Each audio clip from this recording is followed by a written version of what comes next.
cover a 4-foot by 8-foot aluminum roll-in dock section. And this section is also linked to a SKU number. That SKU number is 436-00005. In this video, I'm going to talk about what's kitted in this section, what tools I'm using, and then we're also going to do a quick time-lapse video of an assembly of this section. So really quick, I'm using a standard impact. I have a 3/4 inch socket, which is what you will be using to assemble your new Ridgeline dock. We use all 1/2 inch hardware. You'll also notice that I have a couple sets of sawhorses, pretty common. If you don't have them, there's other ways of getting the dock up off the ground. The reason why I do that is when I drop my 2 aluminum upright dock posts, I don't want to have to be fighting it, lifting it while I'm running my axle assembly. Really briefly, you'll notice that again we have the 4-foot by 8-foot aluminum dock section in this SKU.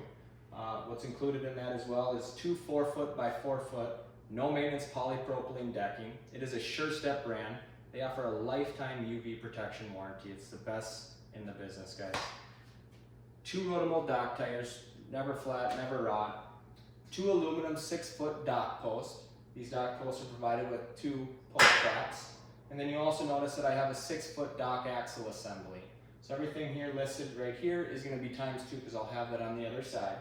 1 retaining collar, 1 PVC spacer, and 1 axle bracket. Now we'll go into a quick time-lapse assembly video.